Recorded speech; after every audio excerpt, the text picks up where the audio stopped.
Baik Kak, untuk yang pertama-tama mungkin bisa diceritakan atau dijelaskan tentang profil perusahaannya sendiri Pak, dari awal mungkin berdirinya seperti apa sampai sekarang. Eh, dari perkenalan dia. Iya. Nama saya Naili, Iya. saya owner dari Irna Floris. Irna Floris sendiri adalah usaha yang bergerak di bidang jasa perbuketan, menangani bagian ya buket seperti hampers, hadiah-hadiah. Dulu berdirinya tahun 2020, usaha rumahan, terus 2022 ada offline store-nya sampai sekarang. Untuk usaha rumahnya tuh dulu seperti juga udah langsung buket apa dulu? Dulu awalnya gift box, terus pemasarannya awalnya online. Karena waktu itu kan corona kan, iya, jadinya transisi gitu ya. Oh, transisi, iya. Masa transisi. Untuk mungkin pertanyaan selanjutnya bisa disampaikan oleh teman saya. Jadi yang pertama itu dari aspek resiko sendiri ya, Bro. Jadi kalau dari aspek resiko sendiri itu bagaimana sih dari Bukat ini mengantisipasi adanya penurunan kualitas bunga segar sebelum dikirim ke pelanggan? Baik, untuk mengantisipasi sendiri kita setiap hari itu melaksanakan conditioning ya bersama tim yang kerja di sini. Jadi itu seperti quality control bunga-bunga yang kita pakai untuk jualan, terus kita quality control, nanti kalau tidak layak ya terpaksa kita buang, tapi kalau masih bisa dipakai biasanya kalau ada kerusakan mungkin yang sedikit itu biasanya nanti kita flash sale, kalau enggak kita bikin produk lain, biasanya dikeringkan atau ya nanti jadi produk tambahan. Untuk pertanyaan kedua nih Pak, cara cara usaha sendiri agar bisa dapat dipercaya sama masyarakat itu gimana? Baik, saya sendiri awal mendirikan ini tujuannya ingin membuat orang lain itu senang ya Mas, merasa senang mendapat hadiah dari sini. Seperti itu, jadi kita menjaga kepercayaan kepada pelanggan atau yang menerima hadiah itu dengan cara menjaga kualitas dari produk Irna Floris. Lalu juga pelayanannya, bagaimana kita servis ke customernya itu juga kita jaga dengan cara ya komunikasinya, atau kita memberikan diskon-diskon atau ya produk-produk yang nanti flash sale. Untuk pertanyaan ketiga nih kayak kalau untuk ketergantungan secara online sendiri itu bagaimana, terus risiko yang timbul misal dari platform kita itu gimana? Kalau online-nya sendiri mungkin kita baru pakai untuk promosi aja ya Kak. Jadi dipakai untuk promosi dari Instagram sama TikTok. Kalau penjualan belum sih, karena buket itu kan volumenya agak besar ya Kak. Jadi kalau dikirim mungkin berat di ongkirnya. Jadi ya selama ini kita baru pakai untuk promosi aja ya. Alhamdulillahnya dari TikTok dan Instagram itu ya kita kadang bayar pakai ads gitu untuk meningkatkan ke penjualannya gitu. Di pertanyaan keempat itu cara mengantisipasi langkah misalkan ada penurunan dari minat dari pembeli gimana?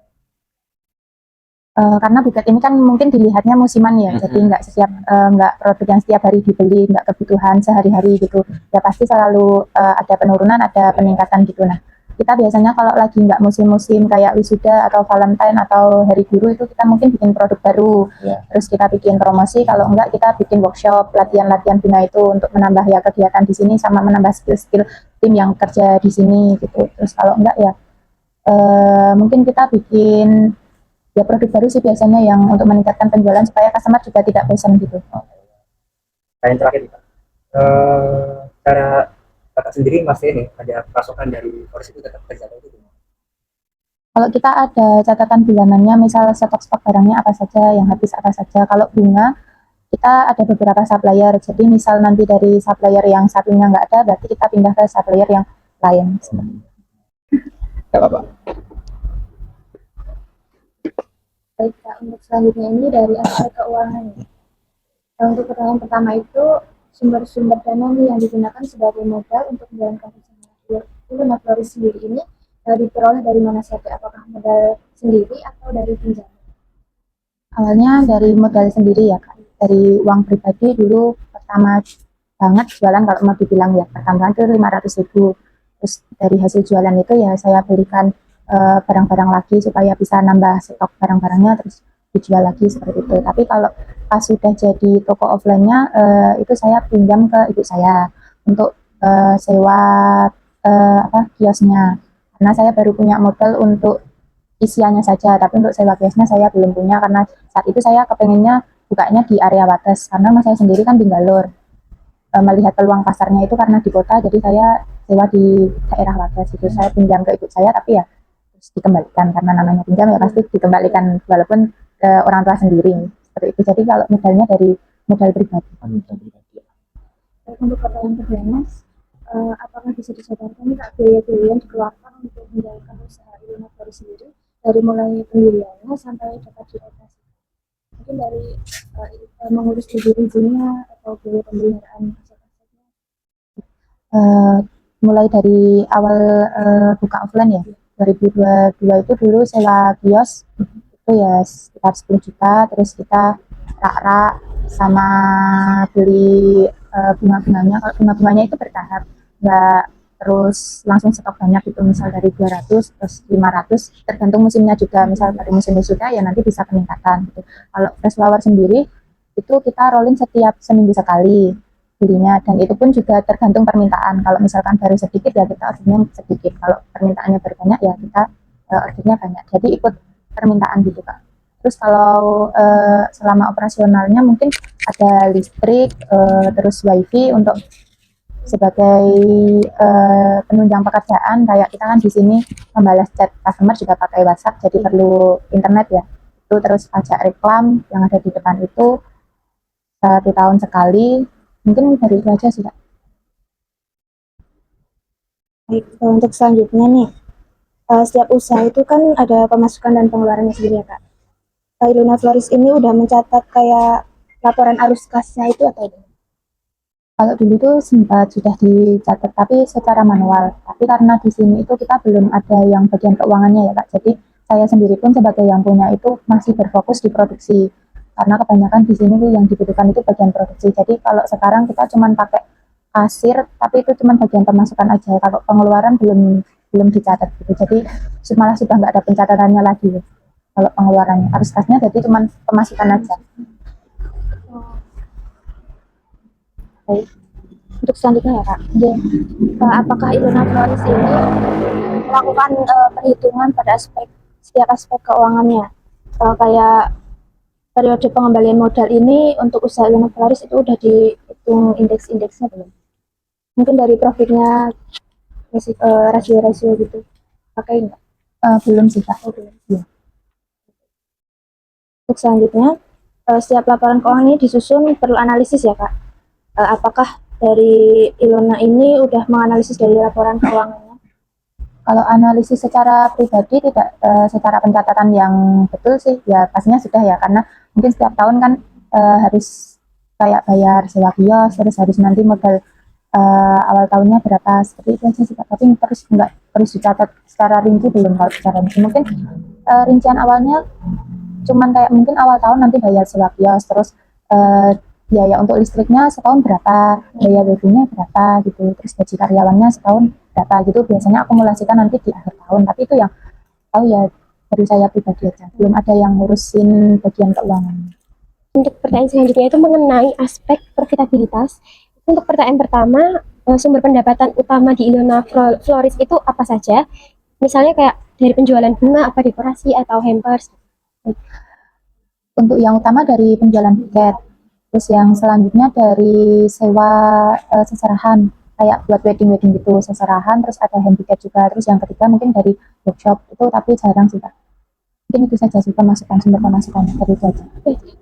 Untuk pertanyaan selanjutnya itu bagaimana Ilona Flores menghitung laba bersih setiap periode penjualan? Apakah terdapat target labanya yang ditetapkan setiap bulan atau setiap tahunnya Kak? Kalau setiap tahunnya sih belum, karena pakai kasirnya ini itu baru aja, jadi kayak belum ada setahun lah, mungkin ya hampir mau setahun ini. Jadi kita ngitung labanya sama lain-lainnya itu sudah lewat kasirnya itu. Otomatis ya? Itu udah otomatis. Untuk pertanyaan selanjutnya, faktor utama apa saja yang paling mempengaruhi profitabilitas pada Ilona Flores ini? Apakah pada kualitas produk, pelayanan, lokasi, atau pada strategi pemasarannya Kak? Baik, kalau menurut saya sendiri ada di kualitas produk. Yang kedua ada di pelayanan, karena beberapa kali saya meminta review dari customer itu, kenapa mereka mau balik ke sini itu karena katanya karena produknya mungkin bervariasi, terus banyak pilihannya, terus banyak ready stocknya, jadi bisa langsung milih gitu, terus dan mungkin pelayanannya cepat dan ramah. Kalau itu secara pelayanan ya dari customernya, kalau Iya. penilaiannya dari penilaian customernya. Yang pertama tuh buat pembayarnya sendiri tuh di sini tuh menerima sistem apa, metode apa aja gitu Pak? Seperti QRIS apa tunai apa mungkin melalui bank gitu Pak? Pembayaran Iya, Jadi bayarannya. pembayarannya sendiri kita tunai, kris, sama ada merchant dari bank. Tapi itu jarang kita pakai. Apa yang buat biasa itu? Mungkin yang paling sering digunakan apa Yang ya? paling sering Oh, kris, QRIS ya. Jadi kris sama QRIS-nya tunai. lebih sering dibandingkan kalau tunai lebih sering QRIS ya Kak? Hampir sama sih, 50%. Oh ya, terus kalau menerima pesanan online juga ya? Pesanan online ya Oh, dari iya. WA, tapi kalau pengiriman online-nya belum. Kalau online tuh mungkin itu bayarnya lewat bank gitu apa? Nanti transfer atau bisa kris, jadi tergantung bisa. customernya. Oh ya, terus kan baik. Selanjutnya tuh mungkin toko ini tuh menerima itu pembayaran secara kredit apa enggak gitu? Ngutang itu boleh nggak? Kalau selama ini belum ada Belum ada sih ya? kasus Ya, kredit. Jadi berarti selalu tunai gitu ya? Iya, selalu Apa? tunai. Terus mungkin kalau misalnya ada kerusakan bunga itu mengelola kerusakannya tuh gimana ya Kak? Kalau biar nggak mengganggu mungkin arus kas hariannya itu gimana ya Kak? Kalau kita memang Ada bagaimana, mungkin. misalkan ada bunga itu kita ada waktu berapa lama dia itu bisa terjual. Jadi kita Iya. mengira sebelum membuat produk itu, jadi kita juga mengira-ngira produk apa yang nantinya akan cepat terjual gitu. Kalau pas nggak musim wisuda, kita juga nggak mungkin bikin Iya. buket wisuda yang banyak-banyak gitu. Iya, Kalau iya. pas musim wisuda ya tentu kita bikin buket wisuda yang banyak. Tapi kalau memang ada nanti produk yang tidak terjual, biasanya kita akan reparasi, tapi tidak 100% diganti. Biasanya nanti akan diganti dari mungkin bunganya yang sudah rusak atau berartinya yang sudah rusak. Oh iya, Seperti itu. berarti Jadi tergantung pesanannya juga ya Kak? betul. Betul. Mungkin selanjutnya boleh tahu nggak pemasukan hariannya atau arus kas hariannya tuh berapa Kak? Atau mungkin per bulannya berapa? Kalau per hari nggak tentu sih Kak, tergantung musim. Bisa karena kalau pas biasa ya biasa aja, tapi kalau pas musim bisa langsung anjlok tinggi banget Oh, gitu. iya, Jadi nggak yang ya kalau dibilang stabil, kalau pas hari biasa mungkin di kisaran 700 sampai 1 juta. Kalau per bulannya ya bisa 25 sampai 30 itu untuk omsetnya. Oh, Ya. Untuk hari biasa. tadi kan udah saya jelasin juga mungkin dari modal awalnya, terus mungkin dari modal awalnya tadi alokasi awal buat ngembangin usaha itu seperti apa ya Kak? Mungkin dari mungkin apa ya, buat apa dulu gitu Kak? Pengen ngembangin buat apa dulu gitu ya. Iya. Kalau sekarang sih baru fokus di persewaan sih Kak, persewaan seserahan sama handicap. Itu mungkin pengembangan dari usaha floris ini. Kalau besok pengen ya bikin karangan bunga itu pengennya, tapi karena di sini belum ada tempatnya, kita terkendala tempat sama armada untuk ngangkut karangan bunganya itu. Karena di sini kita yang lokasi ini nggak boleh ada limbah yang besar gitu. Akhirnya kita masih bikin yang ya kecil-kecil ukurannya. Terkait limbah tadi itu mungkin ada itu nggak Kak? Apa ya, konsekuensi gimana apa ya yang kemarin tuh sustainability apa ya, kayak biaya lingkungan itu ada nggak Kak? Biaya lingkungan ada, bayar sampah sih, tapi sampah yang normal aja Kak, jadi nggak terlalu yang banyak. Kalau yang sampai limbah mengganggu warga itu memang tidak diperbolehkan, jadi ya kita tetap taat aturan. Kalau memang nggak boleh ya nggak boleh. Mungkin suatu saat kalau kita pengen bikin karangan bunga ya kita cari lokasi lain yang bisa untuk naruh barang-barangnya, terus limbahnya juga bisa dikelola dengan baik gitu. Misal kita nanti kalau boleh tahu biaya lingkungannya tuh bayarnya ke siapa gitu Kak? Kalau di sini ditarikin sama RT-nya. Oh, sama RT-nya. Ya. Baik Kak. Lanjut untuk selanjutnya mungkin dari modal awal yang dipakai Kakak tadi butuh berapa lama biar bisa balik modal atau BEP? Sekitar 1 tahun lebih. Oh, 1 itu tahun. baru bisa kembali modal.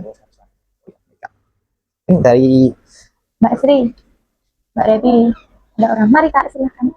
pertanyaan terakhir Kak, ada nggak Kak rencana ekspansi usaha ke depan seperti apa ya, buka cabang baru atau nambah layanan atau kerjasama dengan pihak-pihak lain, event organizer atau apa gitu Kak? Atau ya istilahnya forecasting ke depannya gimana Kak?